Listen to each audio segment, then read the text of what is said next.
প্রিয় ছাত্রছাত্রীরা, আজকে আমাদের আলোচ্য বিষয় হচ্ছে তাৎক্ষণিক দ্রুতি, তাৎক্ষণিক বেগ এবং তাৎক্ষণিক ত্বরণ। তো প্রথমে আমরা যেটা আলোচনা করব সেটা তাৎক্ষণিক দ্রুতি নিয়ে। তোমরা যে ছবিটা দেখতে পাচ্ছ সেটা দেখো, এক্স অক্ষ বরাবর সময়কে প্রকাশ করা আছে, আর ওয়াই অক্ষ বরাবর দ্রুতিকে প্রকাশ করা আছে। ধরে নাও একটা বস্তুকণা গতিশীল এবং গতিপথে তার দ্রুতি প্রতিনিয়ত পাল্টে যাচ্ছে। তাহলে দ্রুতি পাল্টাবে না এমন কি করে সম্ভব?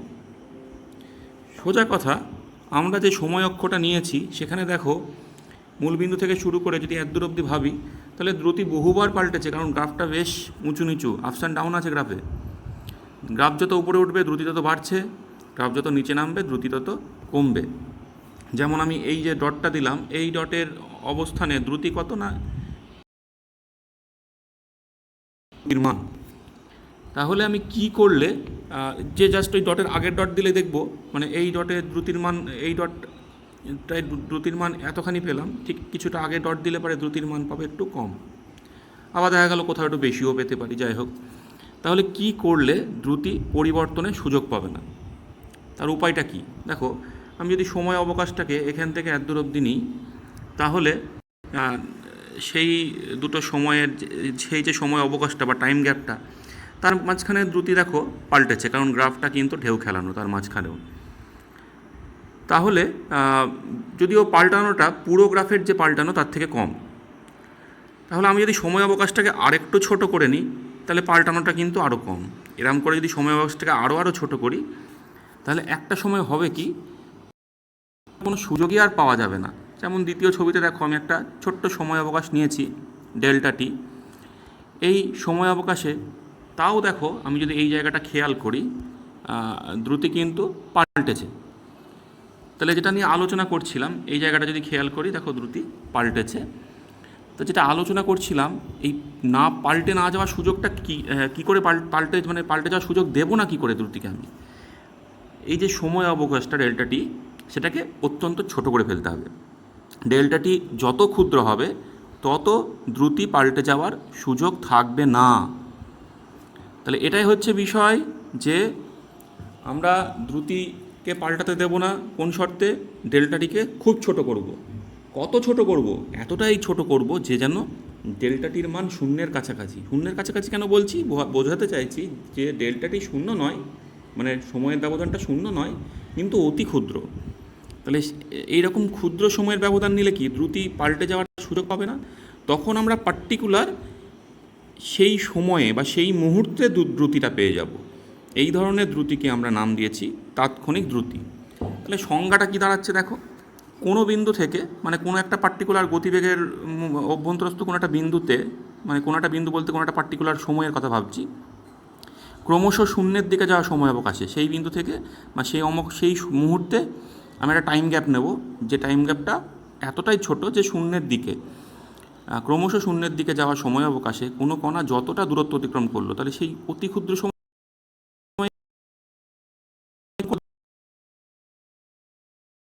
দ্রুতি মানেই অতিক্রান্ত দূরত্ব বাই সময়। এখানেও তাই, সেই দূরত্ব ও সময় অবকাশের অনুপাতের সীমাস্ত মানকে, সীমাস্ত মান মানে যে এই সময়ের সীমাটা কি, সময়ের সীমাটা অত্যন্ত ক্ষুদ্র, মানে শূন্যের কাছাকাছি, সেই সীমাস্ত মানের কথা বলেছে। এই সীমাস্ত মানকে আমি কি বলি? ওই বিন্দুতে কণাটি তাৎক্ষণিক দ্রুতি বলি।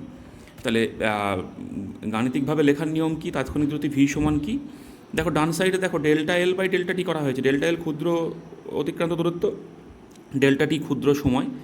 তা এই অনুপাতটা অবশ্যই দ্রুতি। তাহলে এই অনুপাতটা কখন তাৎক্ষণিক দ্রুতি হবে? তখনই হবে যখন আমি একটা সীমাস্ত মান নেবো, এর তার লিমিটিং ভ্যালু নেব। তা বাঁ দিকে দেখো ওই জন্য লিমিট লেখা আছে। লিমিটটা কিসের ওপর? না সময় অবকাশের ওপর। তা ডেল্টা টি সময় অবকাশটা কেমন? না অত্যন্ত ক্ষুদ্র। দেখো একটা তীর চিহ্ন দেওয়া আছে, তীর চিহ্নটাকে আমরা পড়বো টেন্স টু। তাহলে ডেল্টা টি টেন্স টু 0। তাহলে তাৎক্ষণিক দ্রুতি লেখার নিয়ম হচ্ছে তাৎক্ষণিক দ্রুতি ভি সমান limit delta t tends to 0 delta l by delta t. তাহলে আশা করি বুঝতে পেরেছো কীভাবে আমরা লিখবো এবং তাৎক্ষণিক দ্রুতির বিষয়টা কী। দেখো, এই ধরো মোটর সাইকেল চালাচ্ছি, মোটর সাইকেলের যে স্পিডোমিটার সেটার দিকে যদি চোখ রাখা যায়, দেখা যাবে যখন চালানো শুরু করলাম সেই মুহূর্তে ভেলোসিটি কিন্তু বা স্পিড কিন্তু 0, কাঁটা কিন্তু 0 আছে।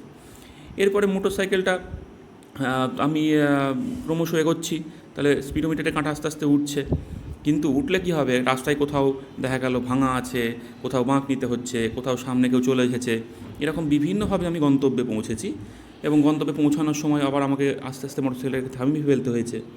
ফলে কি বিভিন্ন সময় আমি কিন্তু বিভিন্ন রকম স্পিডে ছিলাম, বিভিন্ন রকম দ্রুতিতে ছিলাম।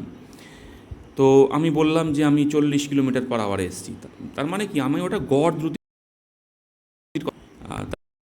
তার মধ্যে পেলাম না মোট কতখানি পথ গিয়েছি আর মোট কতটা সময় লেগেছে, ভাগ করলে আমরা গড় দ্রুতিটা পেয়ে যাবো। তাই তাৎক্ষণিক দ্রুতির ব্যাপার কি, তাৎক্ষণিক দ্রুতিটা কিন্তু এই স্পিডোমিটারের কাঁটাটা বলছিল। কোনো একটা মুহূর্তে স্পিডোমিটারের কাঁটা দেখা গেল 30-এর ঘরে আছে, কোনো পরবর্তী মুহূর্তে দেখা গেল 35-এর ঘরে আছে। এরকম মুহূর্তে মুহূর্তে কাঁটা কিন্তু তার অবস্থান পাল্টাচ্ছে। তার মানে কি ওই কাঁটাটা বিভিন্ন মুহূর্তের স্পিডকে বা দ্রুতিকে প্রকাশ করছে। তাহলে এটাই কিন্তু ছিল ওই তাৎক্ষণিক দ্রুতি। তাহলে তাৎক্ষণিক দ্রুতি হচ্ছে কোনো একটা মুহূর্তের দ্রুতি, এটা মাথায় রাখতে হবে। তাহলে আশা করি তোমরা তাৎক্ষণিক দ্রুতি ব্যাপারটা বুঝতে পেরেছো। এবার যদি আমাদের তাৎক্ষণিক স্মরণের এই বেগের কথা ভাবতে হয়, তাহলে কি একই সংজ্ঞা, শুধু আমরা ওই অতিক্রান্ত দূরত্বের বদলে স্মরণের কথা বলবো। তাহলে কি কোনো বিন্দু থেকে তখন আমরা কি বলবো, এই সংজ্ঞা অনুসারে কোনো বিন্দু থেকে ক্রমশ শূন্যের দিকে যাওয়ার সময় অবকাশে কোনো কণা যতটা দূরত্ব অতিক্রম করে সেই দূরত্ব ও সময় অবকাশের অনুপাতের সীমাস্ত মানকে ওই কণাটি তাৎক্ষণিক দ্রুতি বলে। তো দ্রুতির ব্যাপার গেল, আর আমি বেগের ব্যাপারে কী হতো, তাৎক্ষণিক বেগ একই কথা বলতাম, কোনো বিন্দু থেকে ক্রমশ শূন্যের দিকে যাওয়ার সময় অবকাশে কোনো লাভ করে সেই স্মরণ ও সময় অবকাশের অনুপাতের সীমাস্ত মানকে কণাটির তাৎক্ষণিক বেগ বলে। আর লিখতাম কি, এই যে ভি সমান লিখেছি এটাই লিখতাম, কিন্তু একটু লেখাটা আলাদা হতো। আমরা লিখতাম তাৎক্ষণিক বেগ ভি সমান limit delta t tends to 0 delta s by delta t. তাহলে দেখো এখানে ডেল্টা এল লিখেছিলাম, ওখানে ডেল্টা এস কি ক্ষুদ্র স্মরণ, এই আলাদা, আর কিছু আলাদা করলাম না কিন্তু। তাহলে এই গেল তাৎক্ষণিক বেগ। তাৎক্ষণিক ত্বরণ ব্যাপারটা কি, ত্বরণের বেলায় কি হচ্ছে না, সেখানে ত্বরণ সমান বেগ পরিবর্তন বাই সময় জানি।